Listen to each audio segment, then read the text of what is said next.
2023년 1월 1일입니다. 오늘은 히브리서 5장 12절부터 14절 이번 한 해를 이끌어가는 주제의 말씀을 가지고 단단한 청년부, 단단한 청년이라는 제목의 말씀을 전하겠습니다.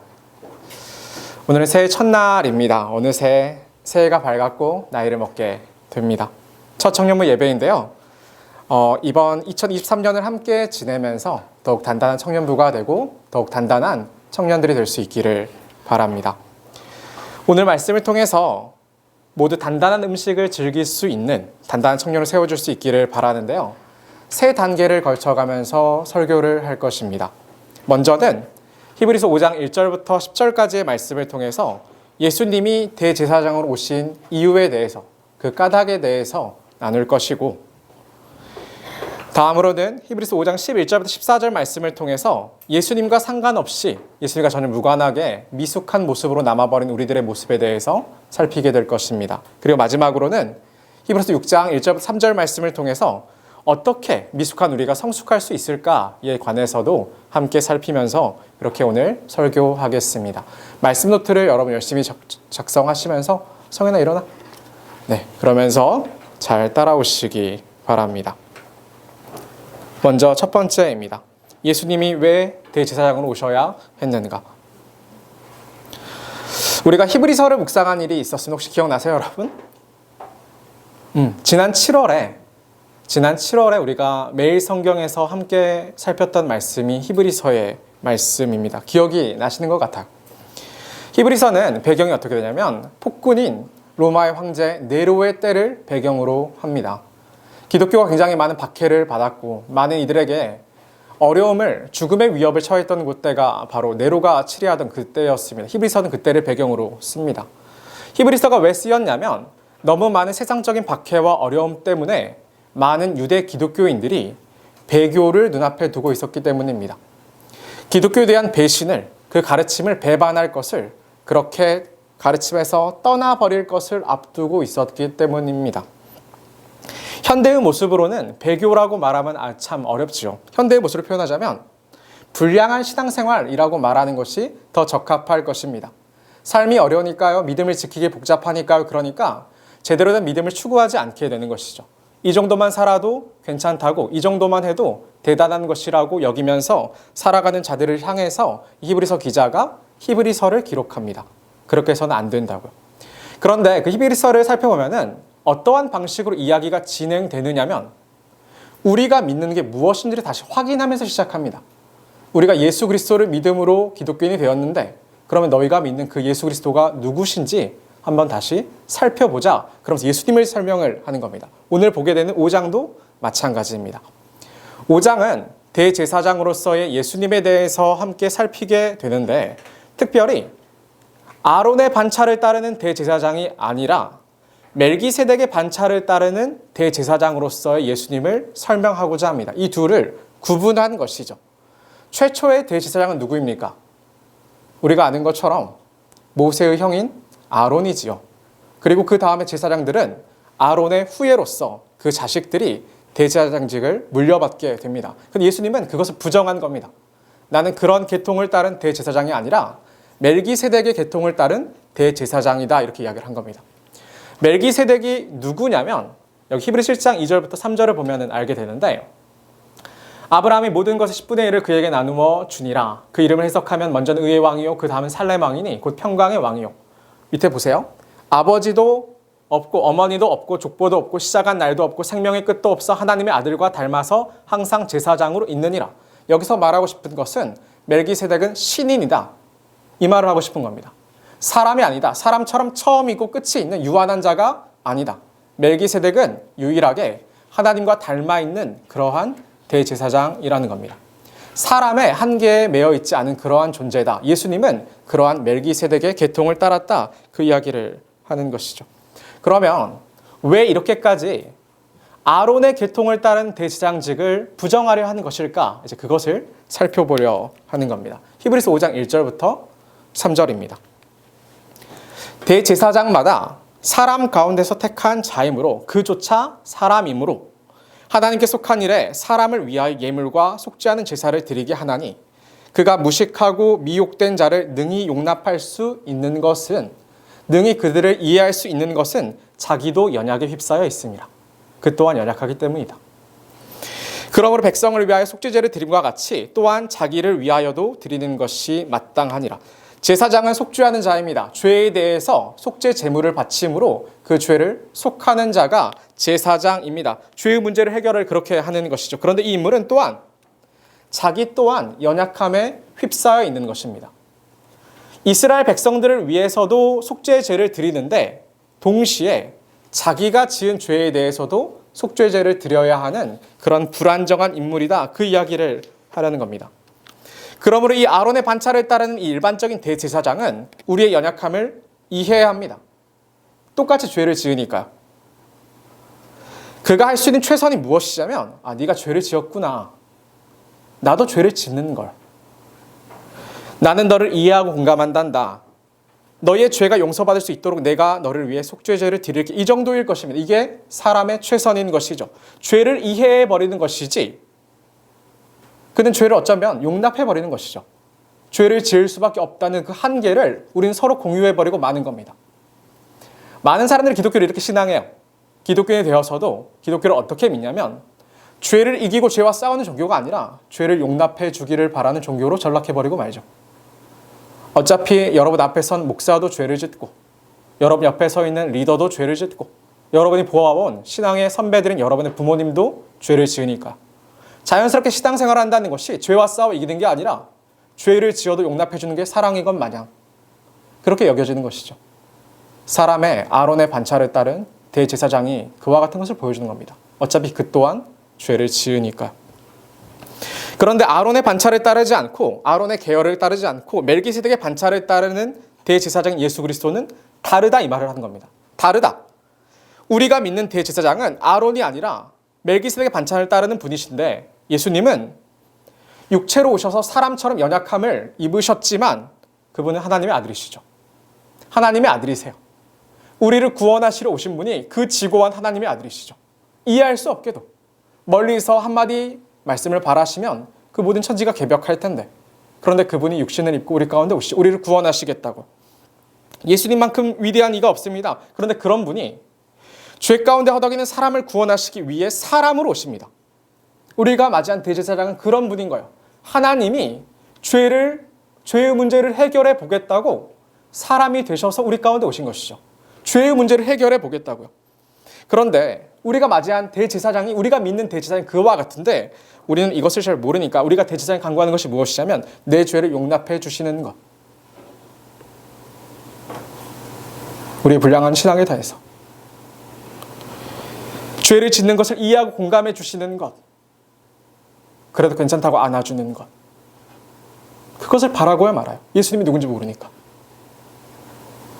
그 하나님이신 하나님의 아들이신 예수께서 우리 죄 한번 해결해 보시겠다고 사람의 몸으로 오셨는데 우리는 그분에게 비는 것이 무엇이냐면 내 죄를 이해해 달라는 것. 내가 또다시 죄를 지어도 괜찮다고 말해 달라는 것. 그것입니다. 근데 예수님이 오셔서 무엇을 행하셨냐면 그는 육체에 계실 때에 자기를 죽음에서 능히 구원하실 이에게 심한 통곡과 눈물로 간구와 소원을 올렸고 이런 표현 들어보셨어요? 예수님은 전 고고하다고 생각했어요. 눈물 흘려도 그냥 한 방울 떨어뜨릴 거라 생각했어요. 그런데 그렇게 안 하셨어요. 죄의 문제를 해결하기 위해 어떻게 하셨냐면 사람의 죄의 문제를 해결하시기 위해 심한 통곡과 눈물로 간구와 소원을 하나님께 드린 분이 예수 그리스도세요. 죄를 그토록 미워하셨어요. 죄의 문제를 해결하기 위해 그 하나님이 심한 통곡과 눈물로 간구와 소원으로 하나님께 드리시죠. 예수님은 그렇게 위해 오셨어요. 그 하나님의 아들이요. 또 그분은 어떤 분이시냐면 그가 하나님의 아들이시면서도 그가 하나님의 아들이신데 하나님이신데 그 받으신 고난으로 그 고난을 피하지 않으시고 그 고난을 천한 것으로 여기지 않으시고 순종함을 배워 십자가에 죽기까지 순종하시죠. 그 고난을 외면하지 않으세요. 그로 인해서 온전하게 되세요. 자기의 권능으로 대단함으로 된 게 아니라 순종함으로 하나님 앞에 온전함을 보이세요. 그 본을 보이세요. 그래서 자기에게 순종하는 자기와 같이 순종한 모든 자에게 영원한 구원의 근원이 되신다. 우리가 하는 순종이 쓸데없는 것이 아니라 예수께서 이루신 그 완전함을 우리도 순종하면 이룰 수 있다. 반드시 구원에 이른다. 구원의 근원이 하나님이신 예수 그리스도께 있다. 그 예수 그리스도를 믿어라. 그 이야기를 하고 싶은 겁니다. 우리가 믿는 대제사장이 바로 그 예수님입니다. 죄 가운데 있니? 내가 온 것은 죄 가운데 있는 너를 해방하기 위함이며 네 연약함을 동정한 난 네 연약함을 해결하기 위해 내 목숨을 내어놓는단다. 그 죄를 해결하기 위해, 죄를 짓지 않게 하기 위해. 하나님께 순종한 예수 그리스도, 그리고 그 예수님께 순종한 모든 자에게 영원한, 변하지 않는, 꺾이지 않는 구원을 주시기 위해서 우리 가운데 오신 우리의 구세주, 그분이 하나님의 아들, 우리의 대제사장, 우리를 위해 통곡해 주시는 분, 우리는 그분을 믿는 것입니다. 이것이 예수님 우리의 오신 까닭입니다. 죄를 이기게 하시려고, 순종함으로. 죄를 지어도 된다고 말하려는 게 아니라 참으로 죄의 문제를 해결하시기까지, 그것을 위해 죽기까지 순종하신 분을 우리에게 나타내신 예수 그리스도, 우리는 그 예수님을 믿는 것이죠. 히브리서 기자가 이것을 다시 언급해내는 겁니다. 죄 가운데 용인하고 사는 것이 기독교인일까? 우리가 받은 가르침이 하나님의 아들이 우리 가운데 오신 것이 정말 그런 의미일까? 그게 아니야. 그게 아니라 죄와 싸워 죄를 이기는 하나님 앞에서 언제나 순종을 이루게 하시기 위해 그분이 오셨다는 것. 이것을 믿는 겁니다. 이것을 믿는 거예요. 그런데 두 번째 이야기를 해야 되는데요. 앞서 예수님이 우리에게 오신 까닭을 살폈는데, 그런데 이번에 우리는 히브리서 5장 12절 14절을 통해서 우리가 얼마나 그런 예수님과 무관한 신앙인이었는지에 대해 살펴야 되는 것이죠. 어릴 때부터 그렇게 예수님 노래를 불렀고 예수님에 대해서 아는 척했는데 우리는 정말 어떠한 모습으로 살아가는가, 얼마나 무관했는가, 예수님을 믿는 자 말하지만 얼마나 우리는 미숙했는가에 관해서 볼까요? 때가 오래되었으므로, 여러분을 따지면 성인이 되었으므로 그런 이야기겠죠. 오랫동안 교회에 나왔으니까 때가 오래되었으므로 너희가 마땅히 선생이 되었을 터인데, 여기서 마땅히라는 말은 빚을 진다는 말이에요. 의무와 책임을 이야기해요. 책임을 가지고 너희는 가르치는 자가 되었어야 하는데, 능숙하고 능란한 자가 되어야 했을 터인데, 그런데 너희는 다시 하나님의 말씀의 초보에 대하여 누구에게서 가르침을 받아야 할 처지이니 단단한 음식을 못 먹고 젖이나 먹어야 할 자가 되었도다. 때가 오래되었으므로, 성인이 되었으므로 우리는 능숙하고 성숙한 신앙인이 되어야 하는 것이 의무이고 책임이었다는 말을 하는 것이죠. 그런데 여전히 초보를 벗어나지 못해요. 여전히 가르침을 받아야 해요. 여전히 우리는 의롭게 살기를 애쓰지 않아요. 초보인 거죠. 신앙에 관해서는. 여전히 미숙하고 어려워요. 그리고 그런 신앙의 모습을 갖는 겁니다. 그러면 히브리서 기자는 어떻게 표현했냐면 단단한 음식은 못 먹고 젖이나 먹어야 할 자가 되었다, 이렇게 표현을 했습니다. 젖이나 먹어야 되는 자가 되었다. 무엇을 먹는 문제는 필요를 채우는 문제입니다. 필요가 있으니까 먹기도 하는 것이죠. 그런데 여전히 이들은 젖을 먹고자 해요. 그런데 참 재밌는 것은 이들은 스스로 자기를 어른이라고 생각합니다. 어른이라고 생각해요. 젖을 먹는 것으로 자기가 기독교 안에서 얻는 유익을 다 누리고 있다고 생각을 하는 것이죠. 여기서 젖이란 무엇이냐면 쉽고 편한 말씀일 것입니다. 자기의 익숙하고 가벼운 말씀이에요. 죄를 용인한 삶을 긍정하려는 것입니다. 죄로부터 우리를 구원하는 참된 복음이 아니라 세상의 가르침과 세상의 기준과 혼합되어 있는 그 어떤 것을 젖이라고 이야기해요. 그런데 이들은 이 젖을 먹으면서 자기가 기독교인으로서 연명할 수 있다고, 자기가 기독교인 정체성을 지킬 수 있다고 그렇게 여겨요. 근데 그들은 사실 어린아이에 불과하죠. 어린아이에 불과해요.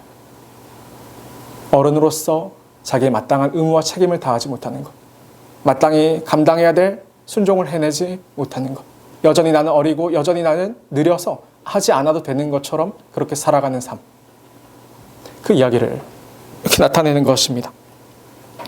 매번 예수님을 말해왔지만 예수님을 제대로 배우지 못하는 것입니다. 예수 그리스도의 탄생을 기념하고 그의 십자가에서 죽음과 부활을 말하지만, 그래서 우리가 여러 가지 공연도 해내지만 예수 그리스도의 순종은 도무지 배우지 못하는 것이죠. 어른이 되도록 우리 너무나 오랫동안 신앙생활을 해왔는데 그저 우리에게 쉬운 전만을 찾는 자가 되는 것입니다. 이는 젖을 먹는 자마다 어린아이는 의의 말씀을 경험하지 못한 자요, 젖을 찾는 자마다 저주로 자기가 기독교인을 유지할 수 있다고 생각하는 자마다 어린아이니 삶의 의를 이루지 못하는 자요, 하나님 앞에 의롭게 순종하지 못하는 자요, 어린아이일 뿐이다. 그런데 단단한 음식은 어떤 자의 것이냐면 장성한 어른의 것입니다. 단단한 음식은 장성한 자의 것이니 그들은 지각을 사용함으로 연단을 받아 선악을 분별하는 자들이니라. 단단한 음식이라는 것은 여기서는 그냥 딱딱한 음식만을 말하는 것이 아닙니다. 다양한 음식을 이야기해요. 그리고 음식을 즐길 수 있는 자들을 이야기해요. 어릴 때 유아들은 이유식을 먹게 되죠. 맛있어도 먹는 게 아니에요. 그것밖에는 먹을 수 없으니까 그것을 먹는 거죠. 어른이 되어서는 특별히 아프지 않는 이상 굳이 먹을 이유가 없죠. 많은 것을 누리고 많은 것을 먹을 수 있어요. 그리고 그것을 먹고 기분 좋게 힘내서 마땅한 어른으로서의 책무를 다할 수 있어야 되는 거죠. 그게 어른이란 말입니다. 맛있는 음식이 많은데도 이유식만을 먹는 까닭은 소화시키지 못하는 거예요. 그런데 우리는 이유식이 아니라 마라탕도 먹어야 되고 허거도 먹어야 되고 탕수육도 먹어야 되고 깐풍기도 먹어야 되는 것이죠. 초밥도 먹어야 되는 것이죠. 쌀국수를 먹어야 하는 것이지 않겠습니까? 먹는 즐거움이 있어야 되는 겁니다. 그러면 이유식을 고집할 리가 없죠. 그러니까 무슨 말을 하려는 거냐면 왜 사람들이 젖을 먹고 왜 사람들이 어린아이에 머물러 있냐면 이들은 기독교인으로서 즐거움을 누려본 적이 없는 겁니다. 복음을 깊이 알아가는 즐거움을 누려본 적이 없어요. 순종함으로 내가 달라지는 경험을 해본 적이 없어요. 매번 삶이 가벼워요. 바뀌지 않아요. 그런데 괜찮은 게 내 주변이 다 그래요. 그것이 어떻게 신앙인이겠습니까? 그럴 수 없다. 그럴 수 없다. 많은 기독교인들이 이것을 알지 못해 젖만 먹어요. 그렇게 음식을 섭취해요. 그러니까 그들은 성장하지 못해요. 그러니까 그들의 삶이 선악을 분별하지 못해요. 매번 신앙이 불분명하고 그들의 삶에서 신앙은 색깔을 내지도 못하고 능력을 내지도 못해요. 매번 결정의 순간에 하나님이 기준이 아니라 내 취향이 따라오는 것이죠. 흐리멍텅한 삶을 살게 됩니다. 젖만을 먹는 신앙인, 그래 성장하지 못한 신앙인, 기독교인의 삶을 살아가는 그 가치와 즐거움을 누리지 못하는 신앙인. 혹시 어린아이 같은 신앙인의 모습이 여러분은 아니신가요? 예수님이 왜 오셨는지도 모르는 채로 묽은 젖을 음식으로 삼아 전혀 성장하지 못하는 신앙인, 단단한 음식을 먹는 즐거움을 알지 못하고 마땅한 순종의 삶을 살지 못해 삶을 분별해내지 못해서 매번 헷갈려하는 신앙인, 그런 모습 말입니다. 즐겁지 않은 신앙인인 것이죠. 즐겁지 않은 신앙인, 억지로 감당하는 신앙인. 사랑하는 청년 여러분, 자기를 돌아보십시오. 해주고 싶었어요. 자기를 돌아보십시오. 여러분 어떤 것을 먹고자 합니까? 여러분에게 일주일 동안 여러분이 붙들고 있는 것은 도대체 무엇입니까? 먹은 음식물에 힘입어서 마땅한 삶을 살 수 있는 겁니다. 마땅한 삶을 살려면 먹는 것을 조절할 수밖에 없는 것이죠. 힘을 내려면 고기를 먹어야 되는 건 아닙니까? 죽 먹어서 어떻게 힘을 낸단 말입니까? 마땅히 순종하려고 의롭게 살아보려고 애쓴다면 우리는 얼마나 말씀 가운데 있어야 되는 것입니까? 이거에 대한 기대치가 없어요? 그럼 똑같이 살아가는 겁니다.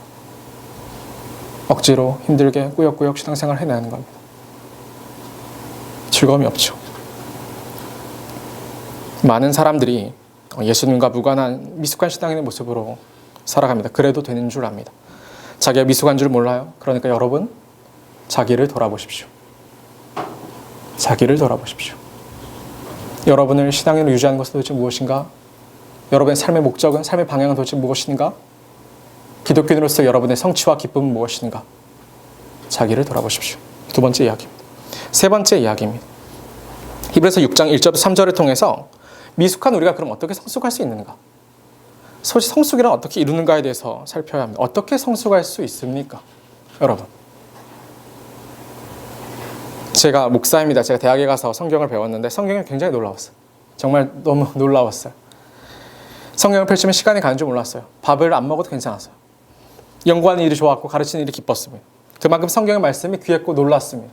성경 깊이 아니까 너무 좋았어요. 그래서 제가 목표가 뭐였냐면 말씀을 잘 가르치는 목사가 되어야겠다. 설교를 잘하는 목사가 되어야겠다. 이게 제 목사로서의 방향이었어요. 무슨 목양을 잘한다 이런 개념이 아니라 설교를 잘하는, 잘 가르치는 목사가 되는 것. 그것이 이제 제 목표였어요. 지금도 여전히 설교를 더 잘하고 싶은 그런 목사인데, 제가 이런 생각을 갖게 되는 까닭이 뭐냐면, 저는 사람들이 말씀을 잘 모르니까 그렇게 산다고 생각했어요. 복음을 다 안다고 생각하지만 사실 잘 모르니까 다들 몰라서 그렇게 산다고 생각했어요. 그러니까 누군가, 전 사실 중고등학교 때 제대로 배우지 못했거든요. 그 누군가 저 중고등학교 때 제가 대학생일 때 누군가 저를 붙잡고 복음에서 분명히 알려주고 죄에 대해서, 구원에 대해서, 예수 그리스도가 어떤 분이신가에 대해서 가르쳐줬다면 제가 달랐을 거라 생각했던 거예요. 자, 그러니까 제 목표는 명확했어요. 설교 잘하는 목사가 되겠다. 잘 가르치는 목사가 되겠다. 분명한 목사가 되겠다. 그렇게 생각했습니다. 제가 가르치는 여러분이, 아이들이 믿음이 없을 때면 잘 가르치는 게 제 몫이고 잘 가르치는 일이 된다면 여러분이 달라질 거라고 그렇게 생각을 했습니다. 그런데 지금은 달라요. 그렇게 생각하지 않아요. 성경을 배우는 기초가 중요하지 않다는 게 아니라 신앙에 있어서 언제까지 배움이 부족하다는 핑계를 댈 거냐는 말을 해야 되는 것이죠. 언제까지요? 그냥 몰라서, 어려서, 그러니까 이럴 수밖에 없다고 그렇게 치부했는데 이 히브리서의 말씀이 그렇지 않다고 말을 한단 말입니다. 히브리서 기자가 이렇게 말했습니다. 1절과 2절입니다. 보세요. 그러면 우리가 그리스도의 도에 초보를 버리고, 이렇게 했어요. 초보를 버리자, 이렇게 했어요.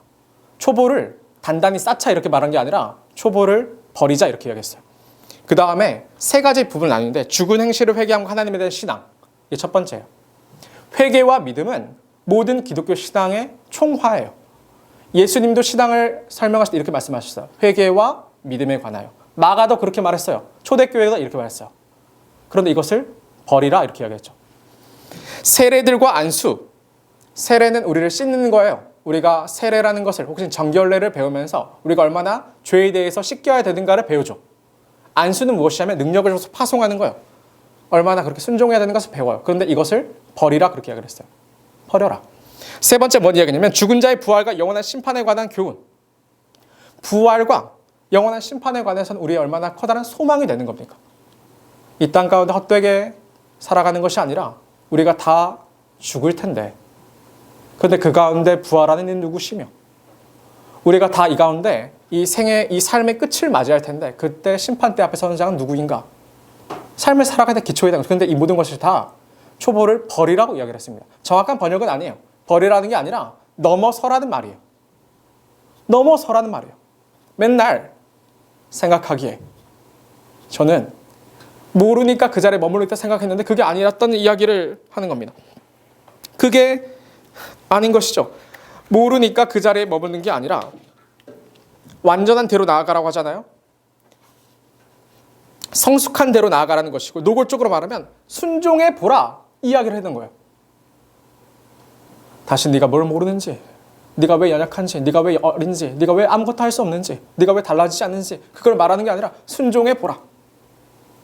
완전한 대로 나아가라. 성숙하라. 순종해 보라. 순종해 보라. 소천하신 유진 피터슨이라는 목사님이 계세요. 그분이 어떻게 이야기하냐면, 한번 순종해 보면 우리가 수십 번 성경 공부를 하거나 사전과 자료를 참고하는 것보다 훨씬 더 빨리 우리의 삶이 성경의 말씀을 받아들이게 된다 이렇게 말씀하셨어요. 한번 순종해 보면 우리의 삶이 수십 번 성경 공부하면서 왜 이해되지 않지, 왜 모르겠지 하는 것보다 우리의 삶이 훨씬 더 하나님의 말씀을 빠르게 받아들일 것이다. 한번 순종해 보면 순종하는 자가 하나님의 말씀을 이해하게 되고 하나님의 말씀을 받아들이게 된다는 그 말을 하는 겁니다. 순종할 수 있습니다. 보십시오. 3절에 이것을 증언해요. 하나님께서 허락하시면 우리가 이것을 하리라. 못한다고 말씀하시는 게 아니라 하나님 허락하시면 하나님 허락하셨죠. 왜냐하면 예수님 우리에게 주셨으니까요. 순종하라고. 순종할 수 있다. 하나님이 허락하신 무엇을 할 수 있냐면 예수님이 우리 가운데 주어졌으니까, 그분이 십자가에 달려 죽기 위해서 우리 가운데 오셨으니 그것을 기뻐하셨으니까 하나님 반드시 순종할 수 있도록 허락하시면, 하나님이 허락하시면 우리가 순종할 수 있는 겁니다. 장성한 모습으로 하나님 뜻에 따라 살 수가 있는 겁니다. 그러므로 순종하십시오. 순종하는 2023년이 되십시오. 그러셔야 합니다. 그러셔야 합니다.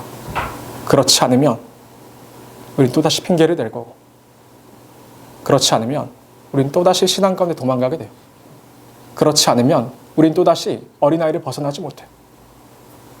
꾸역꾸역 기독교인의 즐거움이 없고 감사가 없고 그렇게 살아요. 그런데 순종해보면 하나님이 나에게 순종을 허락하셨다는 것을 알게 되고, 순종해보면 그 하나님이 나에게 순종을 힘을 주신다는 것을, 그것을 알게 돼요. 그 이야기를 하는 겁니다. 어떤 자가 성수가 이르냐면 순종해본 자가. 이번 2023년 청년표는 단단한 청년부 단단한 청년님, 단단한 것을 먹는 어른이 되십시오. 그렇게 순종하는 신앙인이 되십시오. 여러분이 원하는 것이 단단한 것을 즐거워할 수 있는, 그래서 마땅한 삶을 살 수 있는 어른일 수 있으면 좋겠습니다. 순종의 기쁨을 아는 신앙인이 되면 좋겠어요. 죄를 용인해 주는 것으로 매번 그것으로 만족하는 어린아이가 아니라 죄를 이기는 것으로 기뻐할 수 있는 신앙인이 되십시오.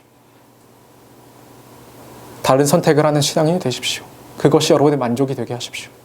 그것이 우리의 2023년이면 좋겠습니다. 단단한 순종의 기초를 세우는 여러분이 되면 좋겠다 생각을 합니다. 예배에 있어서 예배를 강조해야 합니다. 사실 이제 이번에 팸을 새로 짜게 되고 하니까 출석률을 보잖아요. 처참하지요. 처참하지요. 정말 처참해요. 깜짝 놀랐어요. 지각 따지면 어떻게 될 줄 어떻게 그래요? 어떻게 그래도 된다고 생각해 어른이, 신앙인이, 세례받은 자가. 헌금을 명확히 하세요. 바르게 하나님 앞에 드리세요. 구분해서 드리세요. 기본이죠. 기초죠. 근데 이런 걸 순종하지 않다 보니까, 순종하지 않은 불순종이 쌓여다 보니까 도대체 무슨 믿음이 있어? 도대체 하나님이 내 삶을 역사하는 걸 어떻게 알아요?